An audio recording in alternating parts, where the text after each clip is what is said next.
part of the Press Play Podcast Network. Look up in the sky, it's a bird, it's a plane, This is Jason J. Lewis, the voice of Superman on Justice League Action. This is Mark Wade, writer of Superman Birthright. You're listening to the Krypton Report.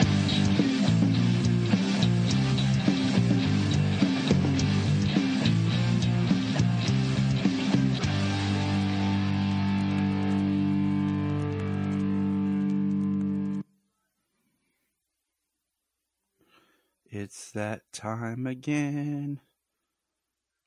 Not Christmas, not Halloween, but gather around, family, and listen to tales of the days of turkey long gone. It's me, Tyler, and with my chum, James. What's up, buddy? What's up? Happy Thanksgiving. Happy Thanksgiving. Man, I love Thanksgiving. Football and food. You know, Family. long ago, football, food, and family. For me, it's family and food. Yeah. But, you know, long ago, I remember this dude I was working with said that he loved Thanksgiving because there was no obligation to it other than getting together and having a meal. And I always loved Thanksgiving because of that. There's always that pre-Christmas hype, you know, of like the holiday season's about to kick off. It's still technically fall, though this year it feels more winter. So it's just, I don't know. I love Thanksgiving and the time off, especially, you know, with working in the schools, like you have that feeling. The kids are out for an extra couple of days. And I've come to just really appreciate Thanksgiving.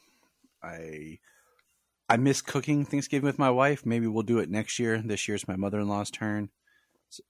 But, you know, and let me crack a cold one. Ready? That's for my man, Big D. Dwayne. Yep. We're on a first name basis. Oh, first name basis. I call him he calls me, shut the hell up. Nice. But this is our Thanksgiving special, and we just thought we'd keep it, you know, on the down low and just enjoy a chat and some other just things.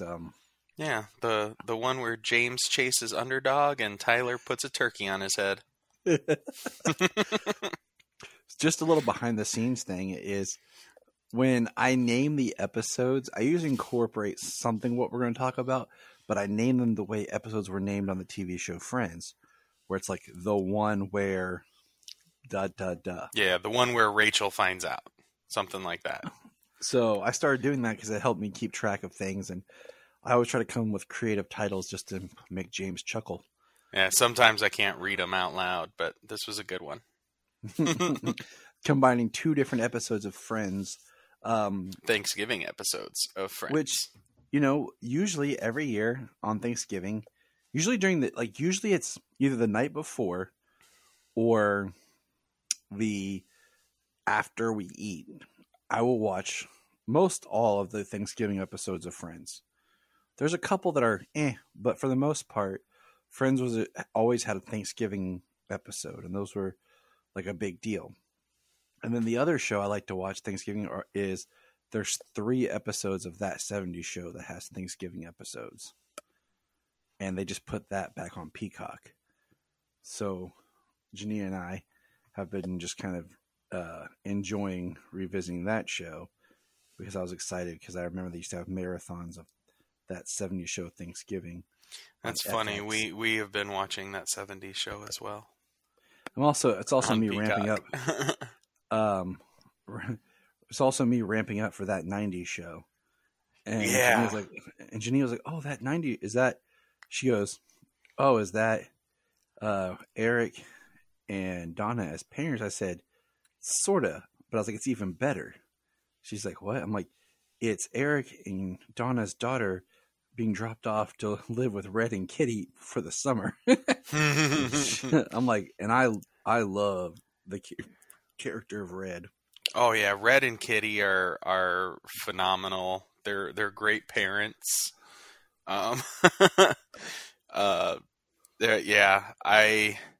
I'm really excited for that show because it's going to be Red and Kitty the whole time. It's going to be in the same house. I'm really looking forward to how they do 90s nostalgia. modernize their house, how they update their house. Update for the future past. Yeah, of the 90s. it's not going to look like it did in the 70s. Or will it? and like so what's it going to look like for the 90s, as well as it's the 90s. It's not now. Yeah. It's the Sure. like there's big differences between the 70s and the 90s, but there are huge differences between the 90s and now. Yeah. Yeah. Easily. Yeah. So that's that podcast, that 70s Show podcast. Oh, dude, I would totally do that. So would I. Rewatch that 70s show and talk about it. That would burn. We could burn. We might have. So this is a preview for next year on our Patreon, our $1 Patreon. We are going to review 1, maybe 2 episodes of Friends Thanksgiving and that 70s Show. So next year's Thanksgiving special will be on Patreon, and it'll be a good time. We kind of had that epiphany too late to do anything about it. Yeah, it like literally happened last night. I was like, dude. But we're going to talk about Ambush, a episode of Smallville that revolves around Thanksgiving. And I always thought Superman, I always thought Superman was a great character for Thanksgiving. I think he's also a great one for Christmas. And so, like, doing a Halloween Superman story doesn't really work as well. You can do a great Halloween Batman story, like if you actually want to do something with the holiday. But I think there's something about Thanksgiving that really works with the character of Superman. Yeah, but you got to admit that Superman wearing a mask for Halloween is really funny. Oh, it is. Especially he's like, when I can't see through this thing. Oh, I mean, it's great. I'm just saying, like, if you're trying to write continual, like, what characters work on the holiday, like a Batman Thanksgiving, you can write a story. I mean, you can do it, but it just doesn't click as well. Yeah, I mean, it'll get very emotional when it comes to the time of, like, Batman and the Bat family to have, like, Thanksgiving dinner or something like that, but no, Superman definitely lends for a more potential wholesome atmosphere to a Thanksgiving story. Last year, I wrote my own comic script for a Kent's Thanksgiving. And I just did it out of, fun because, like I said, I thought the characters would serve well for Thanksgiving. So it was pretty dope. Well, especially now that he's married, has a child. The Kents are back alive again. Yeah, like now it'd be amazing because you have Connor, Kara, Kong Keenan, the 2 new kids whose names I can't remember at the moment, and Natalie with John Henry. I mean, a super family Thanksgiving would be amazing. John Henry Irons and Natasha. Mm-hmm. Natalie. So what I asked James was, James, what's your favorite thing about Thanksgiving and your favorite Thanksgiving food? My Thanksgiving food. Let's see. I mean, that's a toughie because I like so much. But when I go back, I always get extras of turkey and or ham, mashed potatoes, and croissants. Mm. I always get seconds of that. That sounds yummy.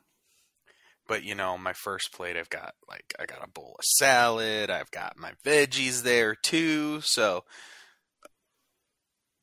once I go through that, I go back for the heavy stuff. Interesting. James likes to pace himself. Oh yeah, I mean, when you make Thanksgiving, usually most places I go to when you make Thanksgiving dinner, it's served at like 2:00, and It's then the you best. can just eat it for the rest of the night. Right, it's the best. I love having like a 1:00 Thanksgiving. So it's just about like a late lunch, and like you said, you can just chill, leave out the leftovers, pick as you go. Yeah, that's the best. White meat or dark meat, James? I usually prefer white meat, but I do get a little bit of dark meat there. This is why James and I probably could sit down and polish off a turkey together. Oh yeah, Back in I'll the eat day. most of the white meat. You eat most of the dark meat. Yep. My grandma one year looked at me and she goes, "There's always leftover dark meat. No one ever gets it. There's always plenty." And I was like, "Grandma, you're right." So I adapted to eating the dark meat. Always plenty of leftovers for me. Everyone else Dark is meat's good. I know, right? It's good, yeah. I'm digging on the dark side. But hey, those are our Thanksgiving stories. It's time to talk about one about Clark Kent. So we're going to get into Ambush. Ambush was in season 10. So if you are not caught up on Smallville, or you don't know much about the whole plot of Smallville, this is going to be kind of spoiler because, we're not doing a Smallville retrospective right now. We've talked about the pilot. We've talked about things here and there. But like I said, this is a Thanksgiving-based episode. There are some Supergirl episodes that are Thanksgiving-based, but we've covered those as we covered the show. And I'm pretty sure that we did talk about the other episode of Smallville before that was Thanksgiving-based. This was the second one. I feel like we have. Yes. So I was like, man, I've been trying to find, I used to have a spreadsheet, and I've been trying to find if I can down one from Libsyn of like every episode produced and everything, because I'm trying to make sure have everything together so I don't recreate things. But Ambush was season 10, episode 7. Now, this episode is right after the episode Harvest, where basically the first moments of that episode is Clark telling Lois that he is, for lack of a better term, the Blur. God, I hate that. But it was November 5th, 2010, which is interesting that it aired that early because there was 2 more episodes after it, which occurred before Thanksgiving, but whatever. So season 10, episode 7, Clark is far from impressed that Lois barely dares rebuke her kid sister's mean pranks on both of them, while squirming for each even offensive whim of Pa, full General Sam Lane as their Thanksgiving guest. This is a horrible IMDb summary. Clark firmly but politely hosts the Lanes while reasoning against the General's support for a bill to make registration compulsory for superheroes, an obvious trap given the congressional supporters. While Oliver investigates them, Clark saves everybody from a rocket launched by Rick Flag. It's an awful description. Yes, it is. I should have read it beforehand, but usually they have really good ones. So basically, the episode opens up, we're on the farm, and Lois and Clark are together, being very, very flirtatious. I don't know about And you, adventurous. I got a little hot under the collar. I was watching this. I mean, Erica Durant's in the nothing but a football jersey. She gives Clark's the eyes, and he's like, "The bedroom's upstairs, Lois," and she's like, "But this way's the porch swing." I was like, "All right." I was like, "Good job, Clark." I was like, "Way to go!" But then, what happens, James? General Lane and Lucy show up. But you know what I thought to myself? This is all funny and awkward, as they're making out, about to go on the porch, and there's General Sam Lane, played by the wonderful Michael Ironside. Why didn't Clark use his super hearing to hear the car pulling up, considering they're on a farm and not many people just randomly show up? Well, one, I mean, sometimes it's about focus. Other times, but the thing I did think was messed up in that is it doesn't matter if he has super hearing. When you live in the country and somebody's coming down your driveway, you know. Oh, yeah. You know. You see it, you hear it, you know. And a lot of times, okay, you have animals on the farm that start barking. You know, like Shelby, the dog that comes and goes on this show. But they just show up and out of nowhere, and we meet Lucy, who's played by Peyton List, who would later go on to be Golden Glider on The Flash, and Michael Ironside would be Leonard Mr. Snart. I can't remember his first name on The Flash. But they just randomly show up. And they're like, Happy Turkey Day. And I'm like, talk about awkward, man. Like, about to swing low on the porch swats, you know? And ain't getting that sweet chariot. You know what I'm saying? Know what I'm saying? Yeah. That would definitely put a damper in the mood. But basically, you know, the backstory is they show up, and it's supposed to be this big deal about General Lane is trying to push this bill about registration. He's being blocked. Who's he being blocked by? Senator Martha Kent.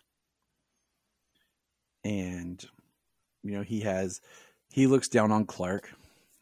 He's also doing, you know, his job as a father of looking out for his daughters and the men that they keep in their lives. And General Lane, you know, Lois asks Clark to play nice, gives Clark a list of chores to do.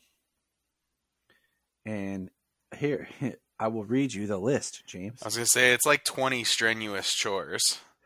It says, chop and stack 1 cord of wood. Which is like number 17. Repaint barn door.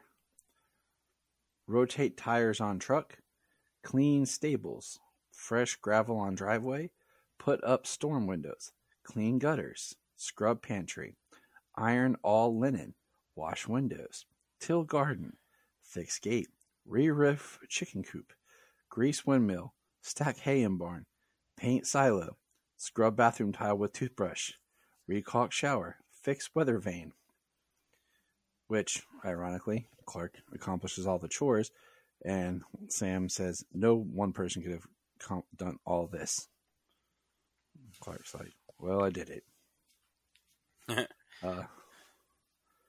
So it's kind of funny. He accomplished all that. He put out a fire. That's my favorite scene, is when Clark comes back from the grocery store with more groceries to make Thanksgiving, which I thought it was kind of weird that it's supposed to be Thanksgiving Day, is what I took it as, right? The way that they talked, but they're staying there for a couple of days, but yet a store was open for Clark to get groceries. Depends on what store and what hemisphere. Maybe he went somewhere far away, like Canada, who doesn't have Thanksgiving Day. I don't know. But I was just like, you know how Smallville is, where they don't know what day it is when they make the episode. Yeah. Well, and if it's filmed up in Canada, I mean, is everything, like, is Thanksgiving up there? Is everything closed like it is here? No, I mean, Canada doesn't have Thanksgiving. Theirs is a different day. Theirs is some sort of day in October. October, I believe. Yeah. Yep. So, I also forgot to mention that Michael Ironside voiced Darkseid in Superman the Animated Series. So, yes, and Justice League Unlimited. I mean, he's he's like the voice you hear when you read Darkseid. So,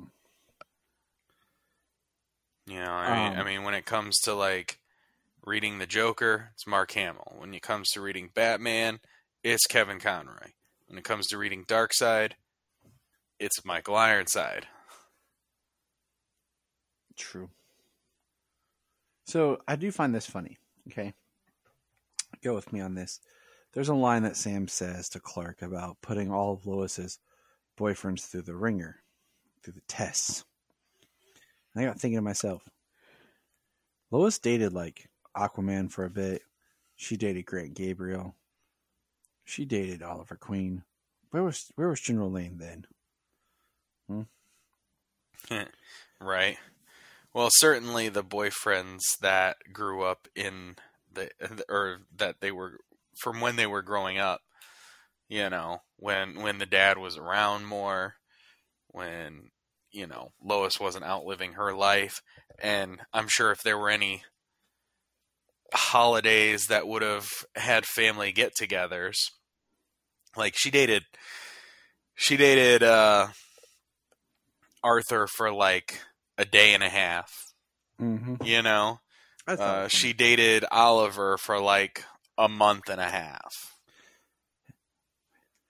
and her and Clark just officially got really together for like 2 episodes. Yeah, But this is Smallville time. but he has known Clark since season 4. He has, and that's what's funny. Clark's that guy that's just been around and all of a sudden becomes a threat. We're like, whoa. Now you change your intentions with my daughter. Now, I do like how Sam's like tries to intimidate Clark, like basically refers to living at the farm like you're still living in your mom's house. Clark's like, her name is primarily on the deed, but it's, you know, he's like the family farm, like taking care of my family farm. Yeah, it's not quite just living at your mom's house. I mean, it's a like a family farm. You know, technically, if his mom's name's on the deed, I guess yes, it would be her house. But it was Hiram's home first, who then left it to Jonathan, who would then leave it to Clark. So it's, you know, but from a person who's in the military who's used to moving and just kind of shipping out and everything, the idea of having that might be foreign to them. It's true. Nowhere to set up roots.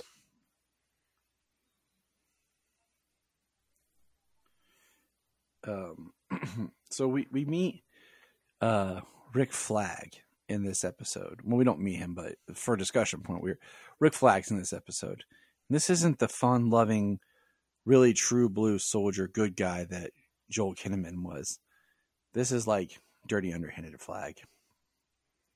And what's funny is the actor who plays Flag was the admiral in the movie Suicide Squad, who was at the dinner table with Amanda Waller.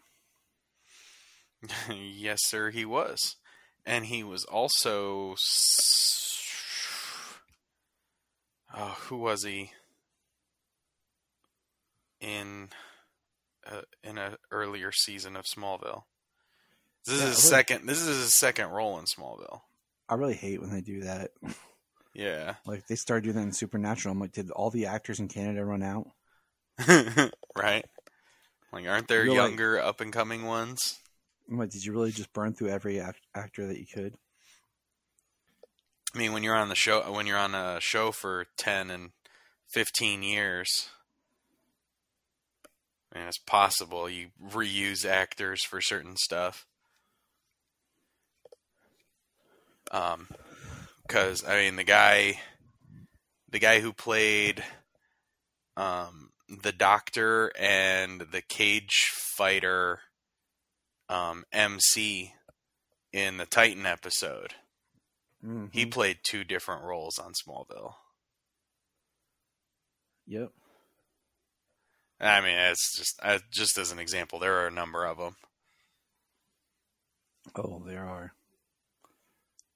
So what happens next is we have they're having the awkward dinner. Clark, when we were talking about the groceries, we got off on our tangent. There's a major fire going on, and Lois looks at him like, "Would you say there's a fire sale, Clark?" He's like, "Huh?" And then he runs, puts out the fire, and comes back. And like they're literally like Sam turns on, like he literally turns, see the TV screen, the fire's out, and then he turns back and there's Clark coming back into the house. And he's like, "I thought you said Clark was upstairs, Lois." He's like, "Yes, yeah, sure." It's very good. Like it's not exactly a bottled episode. But at the same time, like we're only on the farm, and we have the cutaways, like the van where Flag is, and then the apartment of the Talon. And basically, General Lane basically says Clark Kent's hiding something. Does some digging, says that no one has a record that clean unless somebody erased it. And just calls, basically, he's a liar. Clark stands up to the general. And then, Lane tells Lois, "Let's go." And she doesn't stand up for herself there. So they go back to the Talon apartment, and that's where they have the big fallout, where Lois stands up to her father. But what we find out is that Flag had tricked Lucy into putting a pin on Sam. A tracking device. And they launch a rocket to kill Sam. Well, that ink pen, that's a tracking device, had been taken out and left in the apartment, so the bomb goes into the Talon and explodes.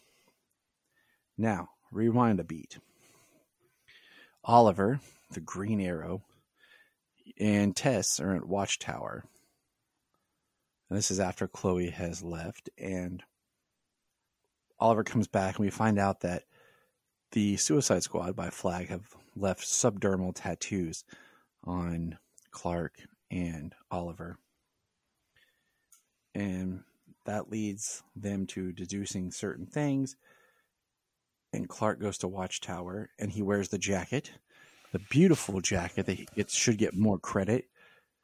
Because I get so tired of people putting Tom Welling in a Superman suit online, and all this fan artwork. He never wore a suit.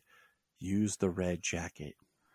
Yeah, put him in what he wore, I mean, it's unique to this show. It's not the end all, when it comes but that's to him. Yeah, it's not the end all when it comes to the Superman character, but you didn't get to see that part. Like, yeah, definitely. I think they should use the jacket more. In my panel that I did from the Comic-Cons, and I did a scene with Clark, Superman, I did this jacket because to me that is more of Smallville than some other things that people like to use. But anyways, people, we get to see the jacket, and then we get one of my favorite scenes in Smallville of the bomb going off, and everything goes to slow motion, and you just see Clark run in, grab Lois, and run out. And while Sam and Lucy are looking at the explosion, there's Lois behind them, coughing. And then we're back on the farm.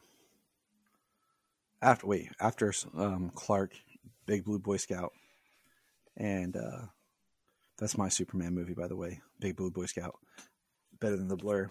And Green Arrow busts Flag in his van. But they show back up on the farm, and they're having Thanksgiving dinner, and they're getting everything ready. Lois actually cooked, and it wasn't a disaster, so that's a positive. That's like the first time that's ever happened. Yeah, it's one of the great Lois traits. Yeah, she can't cook. And so, excuse me. Sam and Clark have this conversation about the Vigilante Registration Act and what it means to be. He tells Clark that all the times being gone serving his country meant a lot, but he wished he'd been home with the family. And that hit me hard because my dad was in the service and he was gone a lot at holidays. And so I'm like on the opposite of that, because like I've had conversations like that with my dad about the importance of things and being at home. And that's kind of why I am the way that I am about my life, my job, and what I do with the kids, because I don't want to be like that and be gone. But basically that's my little side emotional tangent. But all that to say, this is a safe space, Tyler. yeah, this is a safe space. All that to say that basically Sam is doing that. And there's this underlining that he may know that Clark is the Blur.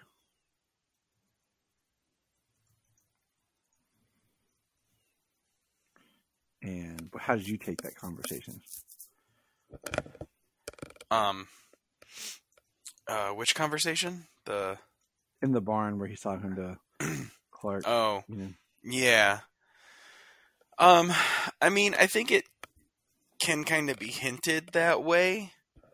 It's certainly not flat out. But I think,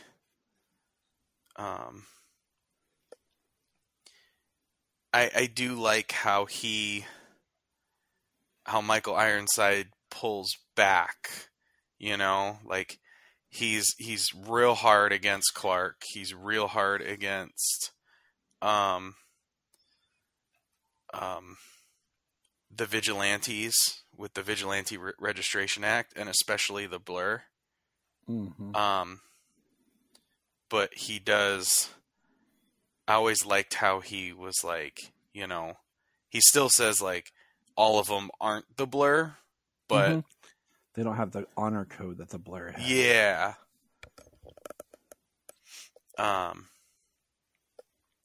And then Tom Welling's reaction to it, you know what I mean? Like if they were actually having that real conversation, I mean, you definitely think that General Lane knows that he's the Blur, especially from his reactions and stuff. But I would have I think he has an extremely strong leaning towards he is, but I don't think he knows the extent of what the Blur is. You know what I mean? Yeah. Like they have the thought that maybe he's just, you know,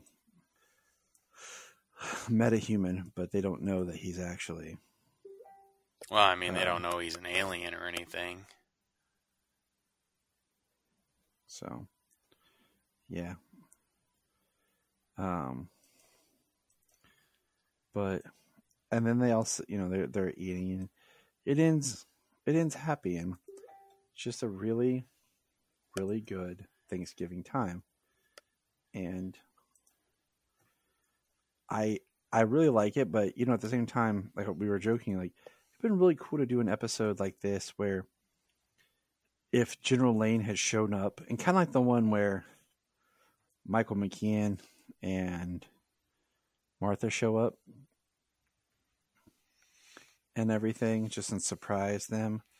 It'd been kind of neat if we had General Lane and Lucy, Martha and Perry White, and then like Clark has to keep trying to find a way to like ditch out and do stuff while everybody's sitting there talking. It could be very fun. Yeah. Yeah, that would be a really fun episode, and it'd be much more of a bottle episode than this was with the Suicide Squad and with the Vigilante Registration Act that's going on. So I'm just saying, like,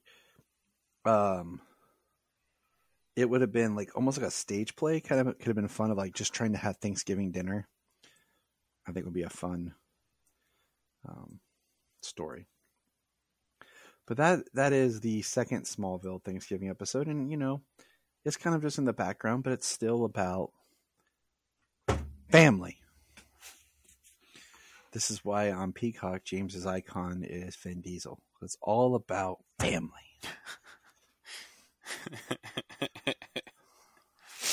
Yeah, you changed that. That was funny.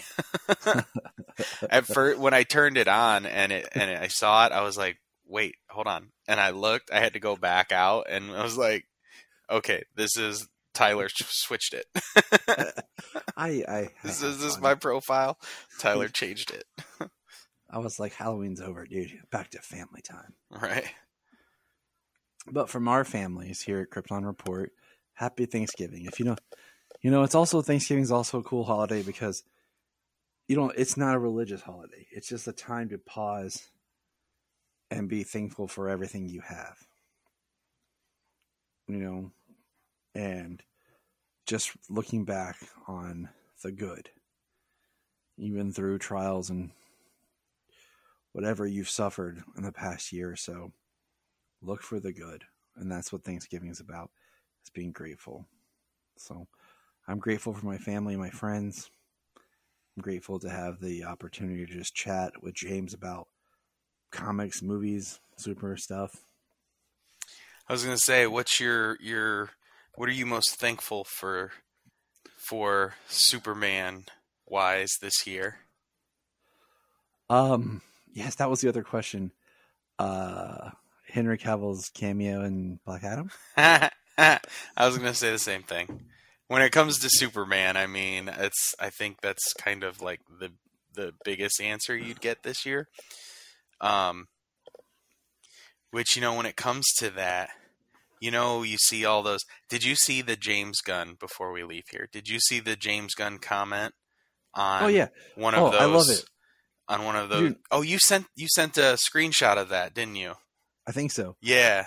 Where James Gunn's like, oh, do they? Because I'm pretty sure that unless someone's wiretapping me and Safran's phones, they don't know anything because we don't know everything yet. Yeah. And it's basically there's no contract. Like, he's like, this is no not his one knows. He's like, no one knows until we're done planning this. Yeah. So it's nice that James Gunn is being that active. Yeah, I love that he's being active about it. And in my opinion, okay, Henry Cavill was super professional and quiet on all fronts when it came to Superman and Warner Brothers and Zack Snyder, because it was a circus, you know, which is still going on because we got the Black Adam to Black Panther comparisons, which we're not going to get into. Maybe we can get into later. I'm not thankful for that. So.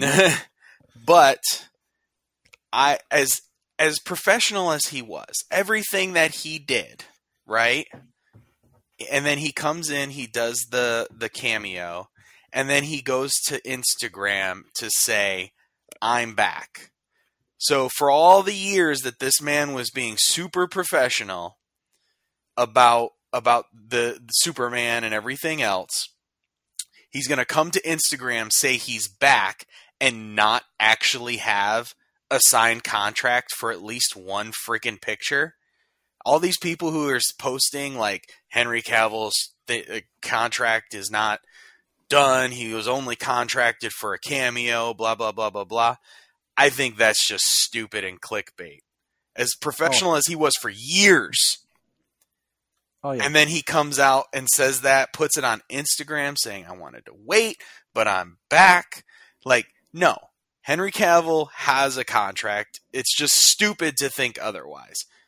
There's probably a lot more details that are going into everything. But oh, absolutely. But sorry. Go ahead. No. I was going to say, speaking of the Black Adam thing, we just got Black Adam released digitally. So yes, if you haven't seen it in the theaters, or even if you have and you want to watch it again, watch. You can purchase it digitally. You can purchase it. Yes, it's on video on demand to rent and to buy digitally. I must say, I couldn't remember if it was to rent yet. I think it's weird when they do saw these it was rent and buy. I think it's weird, like, okay, because I was looking at Lyle Crocodile for the kids. because that was one we didn't get a chance to go to the theater to see. Mm-hmm. And it's not on video on demand. They just released it for digital purchase. And then you can rent it like in December. Oh. I'm like, that's just weird. Like, do the video on demand as the next phase where you can purchase or you can video on demand it and then release it for like the $3.99 rental and physical media release. Absolutely. I did see the Black Adam was $19.99 on Vudu because I was on there watching Smallville. It was $19.99 for a rental, $24.99 to buy it. See, that makes sense. For a video on demand for a movie that's still in theaters, that makes sense. So let's pump up those numbers for Thanksgiving and be thankful that The Rock delivered such an amazing DC film that we'll be talking about more in the future. And the last Thanksgiving Day surprise. I was doing some digging, James. Uh-huh. And sadly, I could not find, as of yet, the first episode of the Last Daughter podcast that became this podcast. But I think the first episode was just bullcrap. But I found the second episode. So stick around when we're done talking now, and you can re-listen to the dumpster fire that was the second episode of what one day would become the Krypton Report. Nice.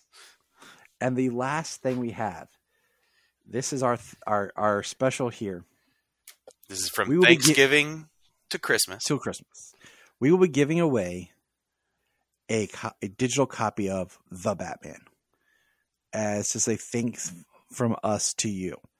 But what we're saying is keep your eye on our social media as we will be teasing it out, and we'll give you the details of how to enter to win your own copy of 4K digital The Batman.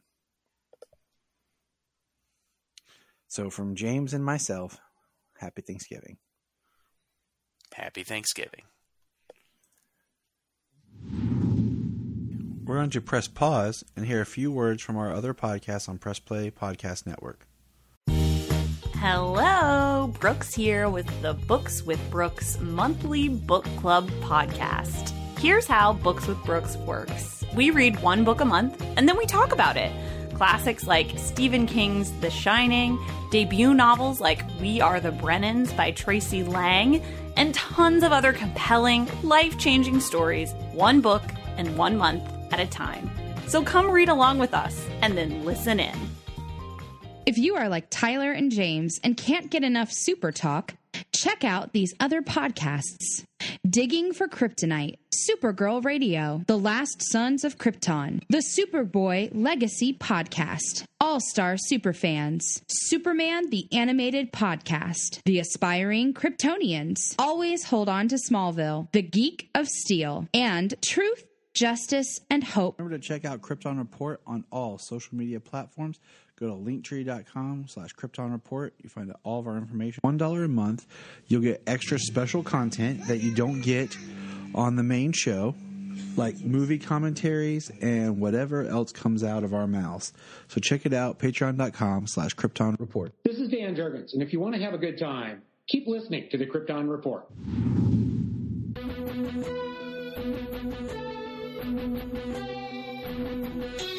As the infant Kal-El was blasted to Earth from the dying planet Krypton, he was the last survivor as he previously thought. His uncle, Zor-El, also sent a ship.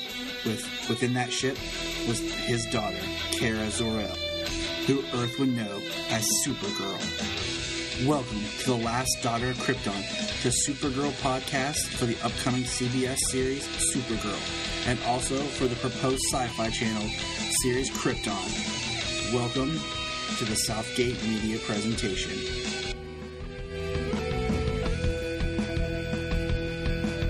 Welcome back to the next episode. Glad you guys are back with me. I apologize for the time delay for the episodes. Things are a little bit crazy. If you follow me on any of my other podcasts here at Southgate, you'll recognize the fact that I just had a child. So I'm a little solo, keeping me up at night. Last night kept me up, so we decided to watch Superman 2, the Richard Donner cut and the Richard Lester cut. If you don't know what I'm talking about, check it out. It's pretty sweet. All right, guys. Since last time we didn't get to touch on one of the aspects of this show, we're going to do it now. Now, this show is dedicated to the upcoming Supergirl show, but there is another show that goes along with what we've discussed. It's the upcoming sci-fi projected series called Krypton. Now, I don't know how many of you out there are watching Gotham, like you should, and listening to some Before the Bat, the Gotham podcast, but the idea of a Superman prequel series set on Krypton is really interesting. It's supposed to tie into the Man of Steel universe, which is really cool, and I'll bring up a fact of that. But here's my thing. Sci-Fi Channel, cool. There's not been really any good sci-fi series on in a while. But the budget for the show would be really interesting, because we don't want to make it look cheap, but it's got to look like it belongs with Man of Steel. Now, here's my thing, and this is something they probably won't touch on because we are getting the Supergirl TV series. But if they do a Krypton series, and it's supposed to be connected to Man of Steel, I don't know how many of you out there have read the limited edition. Now, you can find it online. I'll post it on the Twitter for this show later on. There is a prequel comic to Man of Steel that you find out that the scout ship that Clark finds actually belongs to Kara, as in Kara Zor-El, as in Supergirl. Now, in this Man of Steel canon, they're not making her his cousin. They're making her some sort of other relative, descendant, which is fine. I mean, I'll kind of go with it. But I guess in the comic it alludes to the fact that she was on the ship. It crashed on Earth. And the way it ends, I kind of read it as she went back into like a hypersleep, maybe sent out a distress signal, and then for some reason woke up and sent the signal. It's debatable that in the movie they say it was Clark that sent the signal that Zod found and came there, but in the comic it could be from Kara, not sure. And that open pod that Clark sees is Kara's on the ship. Now, that would explain that, and it would find a way of bringing Supergirl out. It also opens more questions. Was Kara, she wasn't in hypersleep the whole time, was she on Earth? And what was she doing? So, and I remember reading Goyer. Originally, they had cut that little clip of the open pod, and Goyer and Snyder both insisted it had to be in the film. So there is a significance to it. So we'll see what happens. I mean, maybe Krypton, the series, would address something with Zor-El, or maybe not. I don't know. I mean, what are the possible significance of Krypton, the series, other than just being a space epic? Will we see colonization? Will we see anything? A young Zod? I mean, a young Jor-El? How is this show going to develop? So it's something to think about. What are your thoughts on Krypton, the series? Will it work? I mean, it's kind of like just ripping off Gotham, but at the same time, would it be better than Gotham, seeing that there's limited characters to play with and everything else is pretty much open? What's your thoughts? We have our Supergirl, and I'm not familiar with her work, but she was in the movie Whiplash that I do want to see, so that's exciting. And I don't know about you guys, but I trust the casting. Was it Rappaport casting? Same one who does for Flash and Arrow. And so far, I haven't disagreed with any of their casting choices. We can argue about Ra's al Ghul, but you'll hear that over at the Flash Power Hour. But as far as Melissa here, Supergirl, I'm okay. Like, I'll give it a shot. She looks like she can pull it off, and I'm going to roll with it. Our other is Jimmy Olsen. Now, this one, I will say, I'm kind of intrigued by. How are you guys feeling? You guys know what do you guys think? They're getting, if I can pronounce his name correctly, McCade Brooks. I apologize if that's not how his name is pronounced. It's going to be our Jimmy Olsen.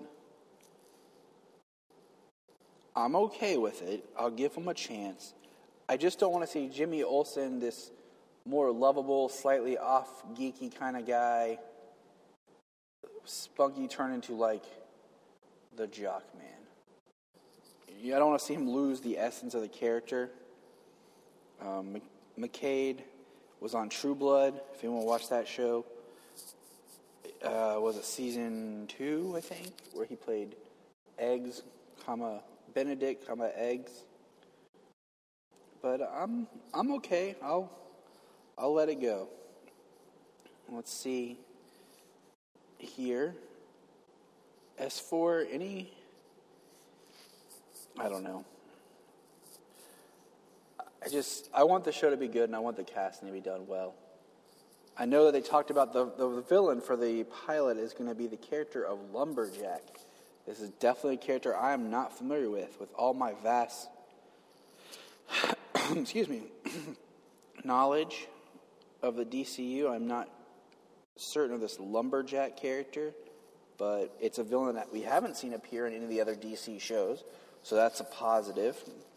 I read it that it'll be the villain of the first episode, so I'm not sure if it'll be the season or the episode or where the Lumberjack will appear. But what are some of the villains that you want to find in this season? Who do you think should appear against Supergirl? Now here's the more interesting fact. There is supposed to be a reference that will reference her cousin. So are they going to reference Superman's existence in this universe? So I don't know how that's going to work if it's supposed to connect to the Flash Arrowverse and there's no mention of Superman on that show or in that universe. You heard me before. I had theorized and talked about that I felt like this Supergirl would be kind of more of a Superman role, an amalgam of the Supergirl and Superman stories, because Superman doesn't exist in this universe. So I'm very, very interested to see how she'll come out. What are your thoughts? Hit me up at the end of this cast, because we're about to go into our next segment of Who is Kara Zor-El? All right, Kryptonians, let's check this out. What we're going to do now is we're going to break down, we're going to talk about Supergirl and her different incarnations. But first of all, we're going to talk about Kara Zor-El. Now, we're going to do Kara, but we're going to touch on the other ones because we know that the character of Supergirl is going to be Kara, but in some cases they'll mix different incarnations of the characters to make like amalgam style characters. We've seen this in cartoons and in live action with just Green Lantern, the film, kind of had a Hal Jordan, Kyle Rayner vibe. The old 90s Flash had a little bit of Wally West mixed in with Barry Allen. So we'll talk about the different versions. But first of all, Kara. 56 years ago, in Action Comics number 252, May of 1959, came Kara. Now, Kara's character was the cousin of Kal-El sent to Earth. She came from the bottled city of Kandar, and she was sent to Earth. There's been many different versions of Kara. The version that were most commonly known, she was Jor-El's daughter. She was from Argo City, and she was sent here and ended up in an orphanage, under the name of Linda Lee. Now, there's a lot of different tweaks that's been done to her character. During 1985, which is a long time from 1959 if you think about it, the biggest event to happen to Kara was she died during what's called the Infinite Crisis. In the Infinite Crisis, she sacrificed herself and was completely wiped out of the DC universe. Part of this was DC wanted to take Superman back to being the last Kryptonian. They had done so much with Zod, Faora, and some of the other Kryptonian villains in Supergirl. They wanted to take it back. So at this time, she was wiped. Now, what we're most familiar with is back in 2004, Kara's story was revamped a little bit, and she was brought back as Kara Zor-El. she was sent here to watch over her cousin, Cal, but her ship was delayed. There's been differences. Some that she crashed early, but her casket wasn't open. Some say that it was just delayed, and that by the time she got here, her baby cousin had grown up. And if you're interested, check out Batman Superman from 2004 with Jeff Loeb, and they'll break down Kara's story. It's also adapted in the film that we'll review later, the Superman Batman film. Why did it escape my head? It's Batman Superman Apocalypse. There we go. Man. Now, some note things to point out. Kara has always had a little crush. They put her with Jimmy Olsen, which we're going to see Jimmy in the show.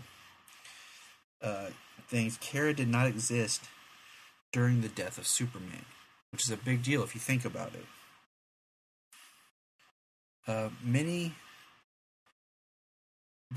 Linda Danvers was the name that she adopted.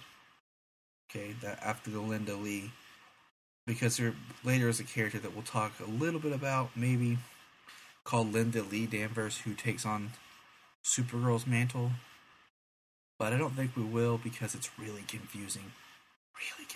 But it might come up. But Supergirl is always Kara. She's the most famous. She's the one everyone knows. And I'll tell you a reason why I like Kara. One of the things I like about Kara is I like the fact that she's completely different than Superman. And you're like, duh, she's a girl. But no. The thing is, Superman grew up on Earth. He feels like an Earthling, a human to protect. When Kara gets here, Kara has no ties to us. Kara does not feel like she needs to do anything. Kara does not feel drawn to Earth. She doesn't need to use her powers to save us. And that's one of the biggest differences between Kara and Cal, is the fact that Cal wants to, and Kara really, in some aspects, could care less. And I think that makes it much more interesting, because here you have Cal Clark, who all he wants to do is have his cousin be just like him, the only family he has, but all she wants to do is return to Krypton. She wants her home back, and he just does not know how to deal with that. And I think it makes just a really nice play on their relationship. Now, she has appeared in multiple things. She was a version of Kara where she was from a planet near Krypton, appears in the Justice League and Luna TV series, because she hadn't come back into the DC universe at this time, so they hadn't done anything with her. She is also, she appears in, like I said, Superman, Batman, Apocalypse, which we will be reviewing. Also, there's the film Supergirl, which we'll be reviewing. You can find her on Smallville Season 7, and it's a very good depiction of Kara. As far as, like I said, about Kara was supposed to watch over her cousin, but her cousin just happened to get here before she did, and it makes things a little more awkward. And Superman Unbound, the animated film, features Kara. Now, I'm excited for this character. I think it plays a good part in Superman's development. You know, like I said, we're gonna break down her character in each part and just kind of figure out what we want to see from the show. So that's it for today. Find us on Twitter at KryptonDaughter. Also, SouthgateMediaGroup.com for all your news on Supergirl, Batman / Gotham, DC Universe, Flash Arrow. If you're into something, we've got a podcast for it. Check us out, SouthgateMediaGroup.com.